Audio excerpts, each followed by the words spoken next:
I'm Piper Huguley. I am speaking to you live from one of my classrooms here at Clark Atlanta University, where I am a professor.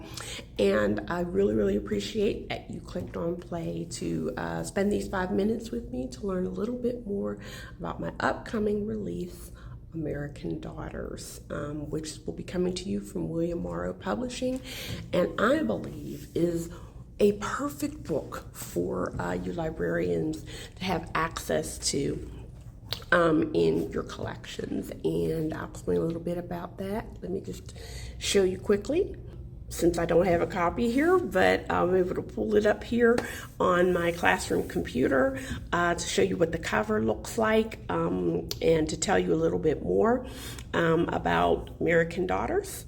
And there it is. There is Alice Roosevelt with the red shawl, who is one of the protagonists of this book. And there is Portia Washington in the brown skirt, who is the other protagonist. And this incredible story is about the secret interracial friendship between them that lasted for 3/4 of the 20th century, which is known as the American century, and how these two became friends.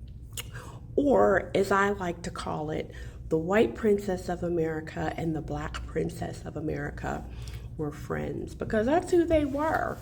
Alice Roosevelt, as many of you probably know, was the well-known daughter of Theodore Roosevelt, who came into the presidency in 1901 because William McKinley was assassinated. And bless TR's heart, right? He thought that he could invite an acquaintance at the time, esteemed educator of the Tuskegee Institute, Booker T. Washington, to dinner at the White House. Why not? There it is. TR is the president.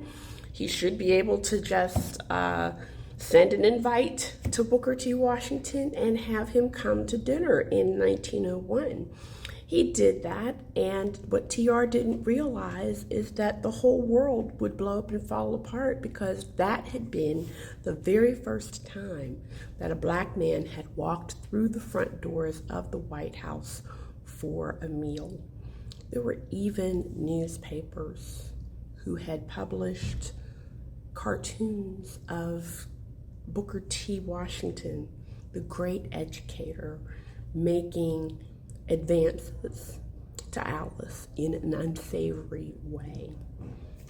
Not only was that not true, but Alice wasn't even there. And why was she not there? Because TR was scared to bring her down from where she had been staying with other relatives, because, as you might know, what TR had to say about Alice was, I can either run the country or I can control Alice, but I cannot do both. Insanity. A week later, TR and Booker T. Washington were due to meet up at a conference at Yale. And at that particular point in time, they just so happened to have their eldest teenage daughters with them both. This was the opportunity that TR was going to take to bring Alice to Washington from her family, and Portia was attending school in New England, and so she came to visit her father, and the two connected and began a relationship, a friendship that lasted, as historians who have made documentation of this little known fact, until Portia's death in 1978, when it is cited in her obituary that Alice Roosevelt was a friend of hers. Portia Washington was a young woman who, in the eyes of the black community, was seen as the penultimate young woman who could do all kinds of things as she did, like go to college in New England and go to Europe in order to further her musical education. So American Daughters is all about the parallel lives of these two women. Yes, one black, one white, but daughters of great men who were good daughters, good wives, To who? Who are you going to marry when daddy is so stellar, right? This is a great question. As well as Good Mothers and the way they finally liberated themselves. Give it a read. I hope you do, and I hope that you order it for your library collections. Thank you so much for regarding American Daughters by me, Piper Huguley, and I hope that you enjoy. Thank you. Bye-bye.